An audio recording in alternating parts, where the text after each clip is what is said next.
Это вторая часть нашего опроса. Опроса в центре Киева, рядом с местом, где сложили свои головы герои Небесной Сотни. Мы всегда будем помнить о вас. Откуда вы? Мы с Молдавии. Мы не знаем. Нет, это не запомнилось так что печаль, конечно, для страны. Это. Я после операции.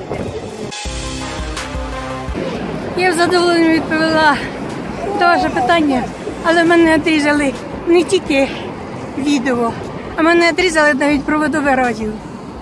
Прошу вибачити. А как давно это произошло? Місяць назад зверталася.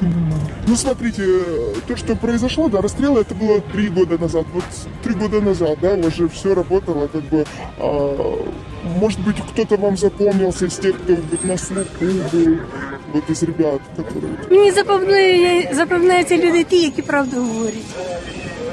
А тепер мені скажи, пожалуйста, як мені вийти на проспект Миру?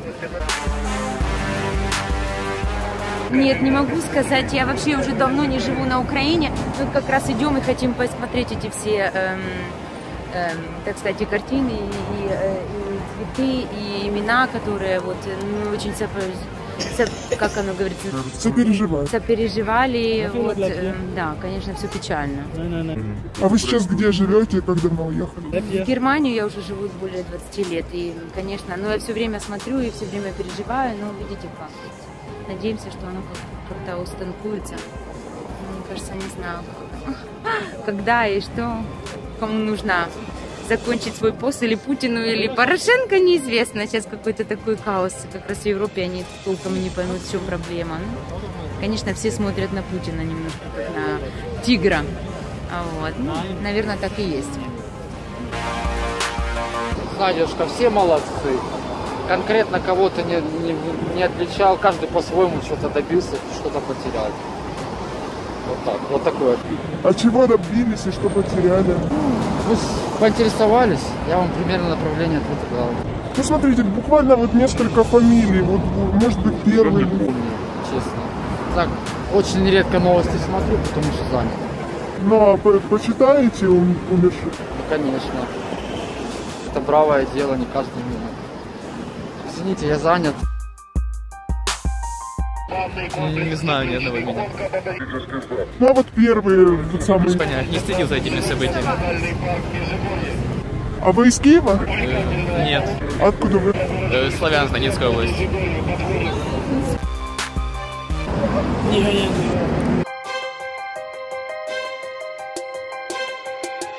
Ну, Негоян это известно, это самый первый, да, а вот другие ребята. А другие, ну дивіться, 8 сотня, ну, я був 8 сотні.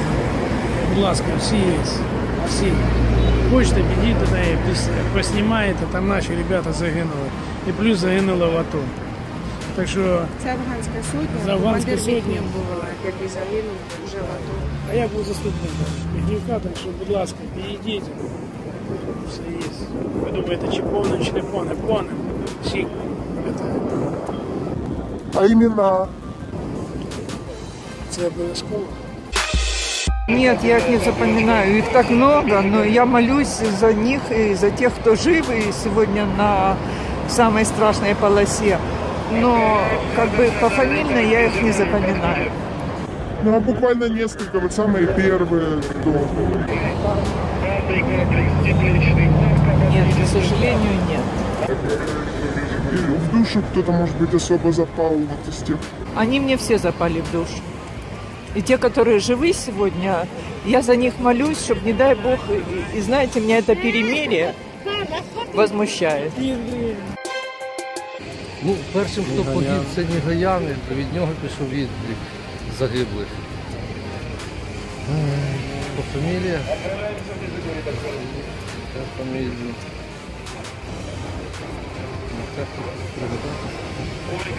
Багато, дуже багато.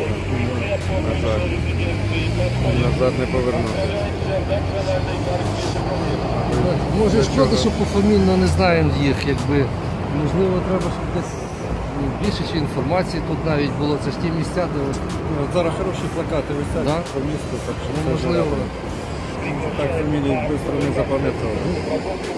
На жаль, так. Я тут приїжджий, але я ж ще не замітив цих плакатів. Можливо, зараз звернув увагу, обов'язково.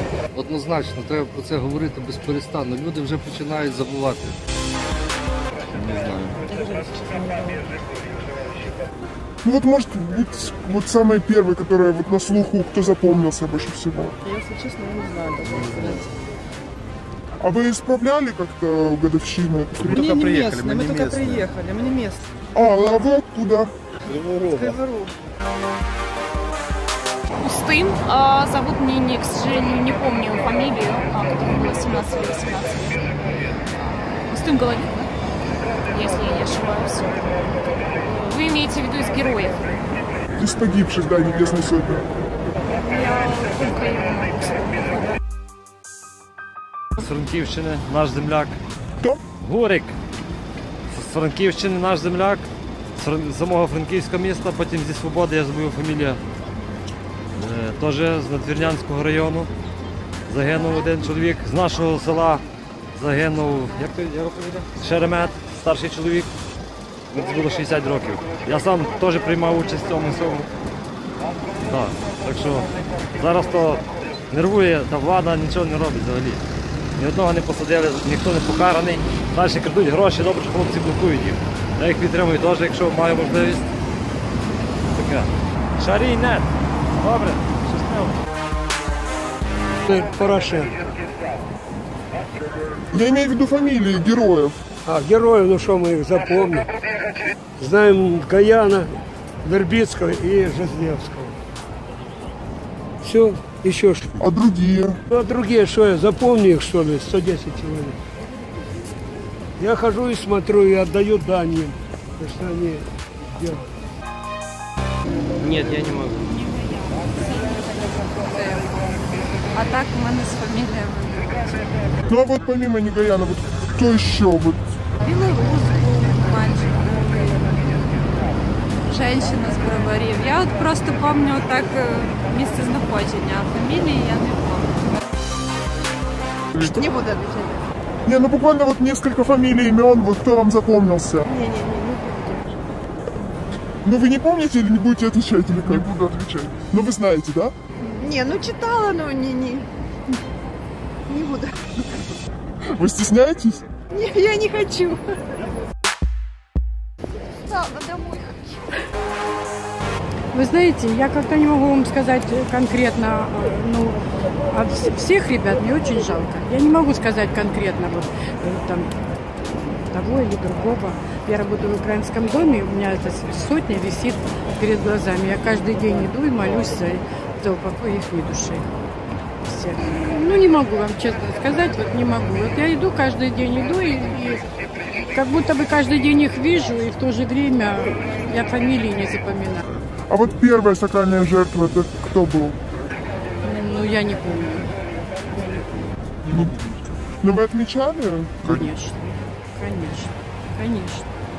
И всегда и в церковь хожу, и молюсь за них, и свечки ставлю за Небесную Сотню, которые погибли. В общем-то, ребята, наверное, очень хорошие и патриоты, наверное, нашей страны. Но просто очень жалко, что ничего не добились нормально. Поэтому, извините. Ні, я не знаю ні одного. Ну, может быть, кто-то особо запомнился, вот кого-нибудь. Я не пам'ятаю ні одного. А вы отмечали годовщину? Я не займаюся такими справами, я не відмічаю ті речі. Хлопці, які постраждали ні за що.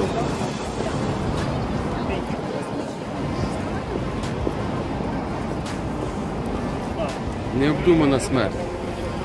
Неправильно і не потрібна нікому. То есть лучше бы они...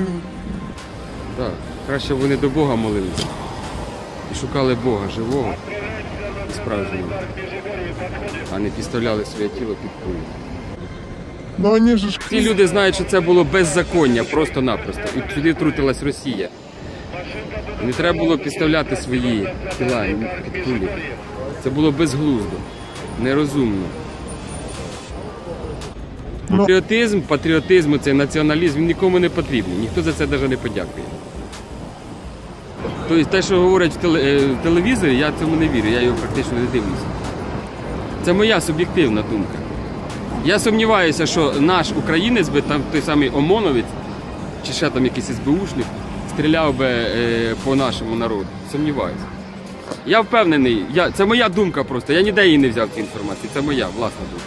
Що я думаю, що це були російські снайпери.